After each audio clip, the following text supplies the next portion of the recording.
नमस्कार दोस्तों, मैं सर्वेश यादव।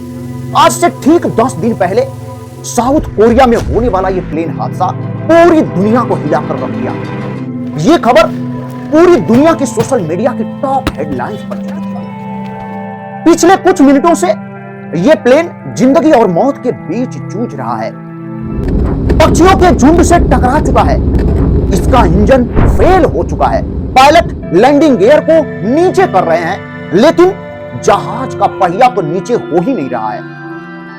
मेढ़े मेढ़े मेढ़े प्लेन में इमरजेंसी आ चुकी है। पायलट्स शायद ये जान चुके हैं कि कुछ ही देर में अब प्लेन में बैठे 181 लोगों की जान जाने वाली है। 29 दिसंबर 2024, आज से 10 दिन पहले, 10 दिन नहीं तो 8 दिन पहले थाईलैंड के स्वर्णभूमि एयरपोर्ट पर बोइंग 737 का एक विमान टेक ऑफ करने के लिए तैयार हो रहा था। एयरपोर्ट में सारे इंस्पेक्शन के बाद क्रू ने पाया कि सब कुछ ठीक है।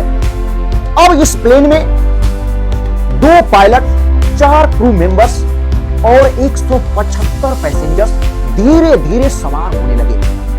इन 175 पैसेंजर्स में 173 तो कोरियन ही थे, मात्र 2 ही ऐसे पैसेंजर्स थे जो अदर कंट्री से बिलोंग कर रहे थे। इसमें से मैक्सिमम पैसेंजर्स थाईलैंड के बैंकॉक से क्रिसमस की छुट्टी बिताकर वापस लौट रहे थे। इस फ्लाइट को ऑपरेट करने वाले पायलट के पास 6820 घंटों का विशाल उड़ान अनुभव था, जबकि फ्लाइट के को पायलट के पास 1650 घंटों का उड़ान अनुभव था।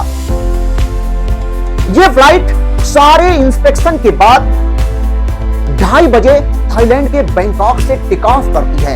इस फ्लाइट को समुद्री रास्ते से होते हुए साउथ कोरिया के मुआन इंटरनेशनल एयरपोर्ट पर पहुंचना था। अक्सर रात में प्लेन को समुद्री रास्ते से ही उड़ान भरने के लिए कहा जाता है, क्योंकि यह रूल है कि आप किसी की नींद में दखल नहीं दे सकते हैं।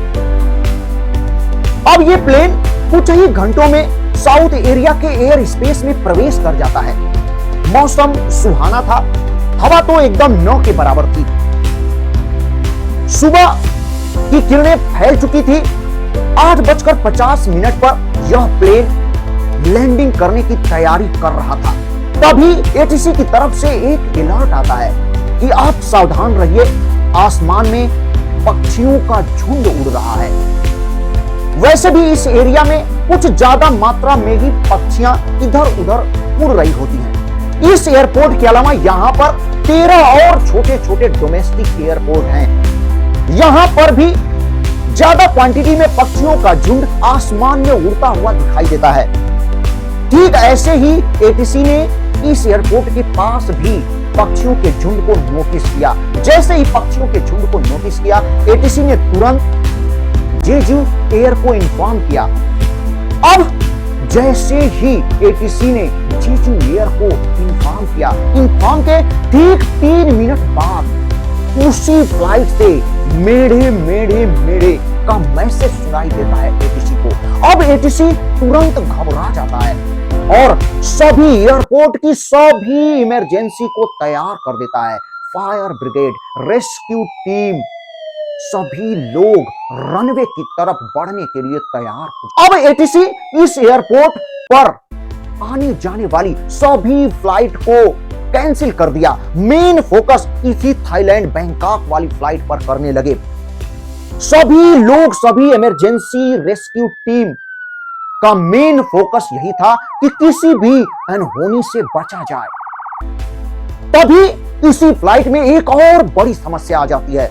पायलट लैंडिंग गियर को नीचे तो कर रहे थे, लेकिन फ्लाइट का पहिया नीचे हो ही नहीं रहा था। अब इधर फ्लाइट लगातार रनवे की तरफ बढ़ती जा रही थी। तभी पायलट ने यह डिसाइड किया कि फ्लाइट को लैंडिंग न करा के गो अराउंड किया। इसके बाद पायलट ने लैंडिंग को रोका और आगे जाकर घुमाकर वापस आकर लैंडिंग कराने की कोशिश किया। इसी बीच पायलट ने लगातार लैंडिंग गियर को नीचे करने की कोशिश करता रहा, लेकिन फ्लाइट का पहिया नीचे नहीं आया। तब तक यह प्लेन रनवे को टच कर चुकी थी, यानी प्लेन की बेली लैंडिंग हो चुकी थी। अब यह प्लेन रनवे को रगड़ते हुए आगे बढ़ती जा रही थी। इसकी बॉडी का निचला हिस्सा रनवे को रगड़ते हुए आगे जा रहा था। प्लेन के पहिए के न होने की वजह से यहां पर ब्रेक भी काम नहीं कर रहा था। यह प्लेन रनवे को रगड़ते हुए लगातार आगे बढ़ती जा रही थी।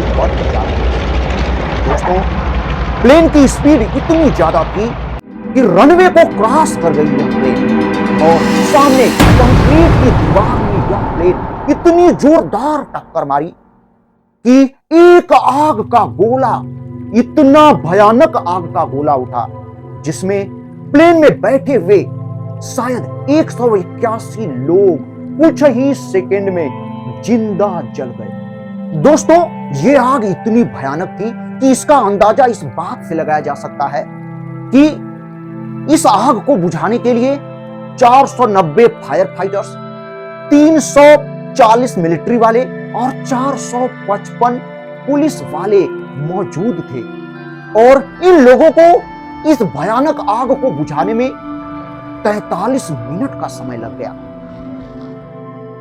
इस फ्लाइट में पिछले हिस्से में बैठे हुए मात्र 2 लोगों को ही निकाला जा सका। इसके अलावा सभी लोग इस फ्लाइट में जिंदा जल चुके थे।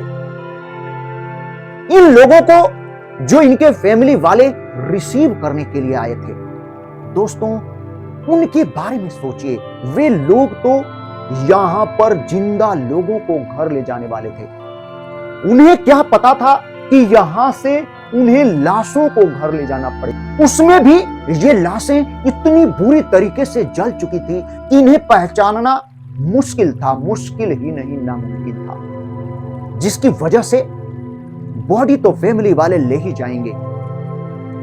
इन बॉडीज का डीएनए टेस्ट हुआ और डीएनए टेस्ट के बाद ही, डीएनए सैंपल लेने के बाद ही इन बॉडीज को, इन लाशों को पहचाना जा सका और पहचान कर इनके फैमिली वालों को सौंपा। अब दोस्तों, इस प्लेन के क्रैश के इन्वेस्टिगेशन की शुरुआत करते हैं। लोगों का यह मानना था कि यह प्लेन पक्षियों के झुंड से टकरा चुका है, जिसकी वजह से यह प्लेन क्रैश हुआ है। और इसमें कुछ वास्तविकता भी थी, क्योंकि जब यह प्लेन आसमान में उड़ रहा था तो कुछ लोग इसके फोटो लिए थे, कुछ लोग इसका वीडियो बनाए थे और वीडियो में साफ साफ दिख रहा था कि इसके दाहिने साइड वाले इंजन में आग की लपटें उड़ रही हैं। यानी यह प्लेन हो सकता है पक्षियों से टकराया हो और टकराने की वजह से इसके इंजन में आग लग गई हो। कुछ लोगों का मानना है कि इस प्लेन के हादसे का मेन कारण इसके इंजन का फेल होना, लेकिन नहीं, क्योंकि बोइंग 737-800 का इंजन इतना पावरफुल होता है कि वह इंजन अकेला ही प्लेन को आराम से उड़ा सकता है। 2 इंजनों की तो कोई जरूरत ही नहीं पड़ती है। यदि इंजन फेल भी होता तो क्या पायलट गो अराउंड पर जाता? लेकिन यहां पर देखा गया कि जब पायलट ने लैंडिंग गियर को डाउन करने की कोशिश किया तो पहिया जब नीचे नहीं आया तो पायलट अपने एक इंजन की मदद से ही प्लेन को गो अराउंड पर लेकर गया, यानी घुमा कर लेकर गया और फिर वापस लेकर आया और तब लैंडिंग कराया। यदि इंजन फेल होता तो यह पायलट गो अराउंड पर जा ही नहीं पाता।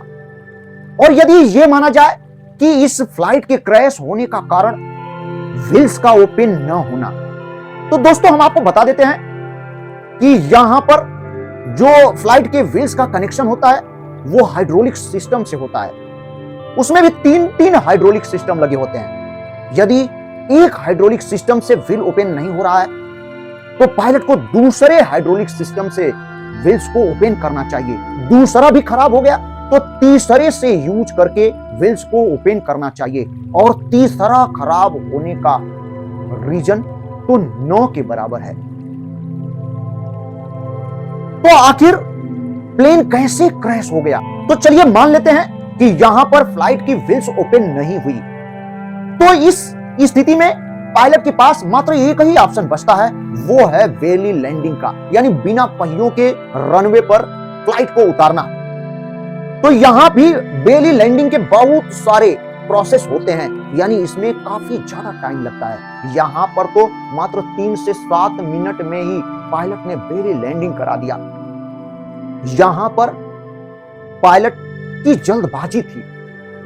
बेली लैंडिंग कराने से पहले फ्लाइट के ईंधन को, फ्यूल को हवा में ही, आसमान में ही डंप करना होता है, ताकि फ्लाइट में बहुत कम क्वांटिटी में ही, यानी उतरने के बराबर क्वांटिटी में ही फ्यूल हो, ताकि आग लगने का चांस भी बहुत कम हो। लेकिन यहां पर जो ये विमान था बोइंग 737, इसमें कोई ऐसा रास्ता नहीं बना होता है इसके टैंक में जिससे इसके फ्यूल को आसमान में डंप किया जा सके। फिर भी यहां पे एक ऑप्शन होता है कि आप फ्लाइट को तब तक आसमान में उड़ाइए जब तक कि इसका फ्यूल पूरी तरीके से समाप्त न हो जाए। बस उतना ही फ्यूल बचा हो फ्लाइट के अंदर जिससे वो रनवे पर उतर सके, बेली लैंडिंग कर सके।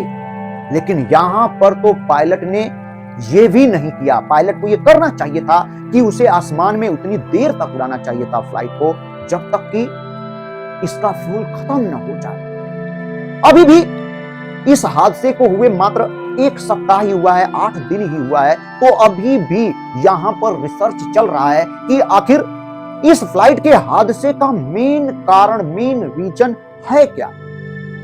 तो इस तरीके से दोस्तों ये हमारा वीडियो यहीं पर समाप्त होता है। यदि आपको ये वीडियो अच्छी लगे तो हमारे इस वीडियो को लाइक करें, हमारे इस चैनल को सब्सक्राइब करें। पूरा वीडियो देखने के लिए आपको बहुत बहुत धन्यवाद, दिल से धन्यवाद। आप सभी लोगों को मेरा प्रणाम, नमस्कार। मैं सर्वेश यादव।